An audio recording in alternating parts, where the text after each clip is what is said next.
ಕಮಲಾಪುರ ತಾಲೂಕಿನ ತಾಲೂಕಾ ಆಡಳಿತ ವತಿಯಿಂದ ಶ್ರೀ ನಿಜಶರಣ ಅಂಬಿಗರ ಚೌಡಯ್ಯನವರ ಜಯಂತಿ ಆಚರಣೆಯನ್ನ ಮಾಡಲಾಗಿದೆ. ನಗರದ ತಹಸೀಲ್ದಾರ್ ಕಾರ್ಯಾಲಯದಲ್ಲಿ ಶ್ರೀ ನಿಜಶರಣ ಅಂಬಿಗರ ಚೌಡಯ್ಯವರ ಜಯಂತಿ ಆಚರಣೆಯನ್ನ ಅನೇಕ ಅಧಿಕಾರಿಗಳು ಹಾಗೂ ಮುಖಂಡರ ಜೊತೆ ಆಚರಣೆ ಮಾಡಲಾಯಿತು. ಈ ಸಂದರ್ಭದಲ್ಲಿ ಮುಖಂಡರು ಮಾತನಾಡಿದರು. Shashi Patil, RJ32 Kannada news, Kamalapura.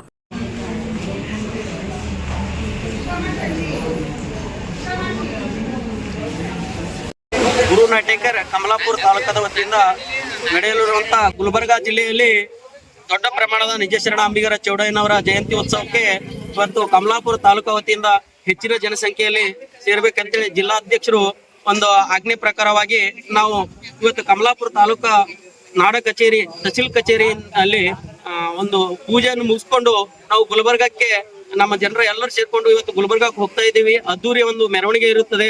ಅದಕ್ಕೋಸ್ಕರ ಹೆಚ್ಚಿನ ಜನಸಂಖ್ಯೆಯಲ್ಲಿ ಬಂದು ಆ ಕಾರ್ಯಕ್ರಮವನ್ನು ಯಶಸ್ವಿಗೊಳಿಸಬೇಕಂತ ಹೇಳಿ ಇವತ್ತಿನ ದಿವಸ ನಮ್ಗೆ ಆದೇಶದ ಮೇರೆಗೆ ಇಡೀ ನಮ್ಮ ಕಮಲಾಪುರ ತಾಲೂಕಿನ ನಮ್ಮ ಹೆಚ್ಚಿನ ಸಂಖ್ಯೆ ಅಂದ್ರೆ ಕೋಲಿ ಸಮಾಜ ಏನಿದೆ ಅಂತಂದ್ರೆ ಯಾವ ರೀತಿ ಸೇರ್ಬೇಕು ಅನ್ನೋದಂದ್ರೆ ಮೊನ್ನೆ ಒಂದು ದಿವಸದಲ್ಲಿ ನಾವು ಗುಲ್ಬರ್ಗಾ ಜಿಲ್ಲೆದವರಿಗೆ ಗುರುತು ಮಾಡಿದೀವಿ. ಮುಂದಿನ ದಿನದಾಗ ಹೆಂಗದ ಅಂತಂದ್ರ ಅದೇ ರೀತಿ ಹೋದ್ ಸರ್ತಿ ಜಿಲ್ಲಾಧ್ಯಕ್ಷರಾದಂತ ಶಿವಾನಂದ ಹೊರಗುಂಟಿ ಅಣ್ಣವ್ರು ಕೂಡ ಇದೇ ರೀತಿಯಾಗಿ ಪ್ರೋತ್ಸಾಹ ಮಾಡಿದ್ರು.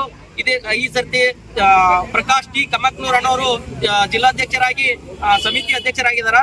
ಅದಕ್ಕೋಸ್ಕರ ಅವರಿಗೆ ಹೆಚ್ಚಿನ ಬೆಂಬಲ ಕೊಡಕ್ಕೆ ನಾವು ಕಮಲಾಪುರ ತಾಲೂಕಿನಿಂದ ನಡೆದಿದ್ದೇವೆ.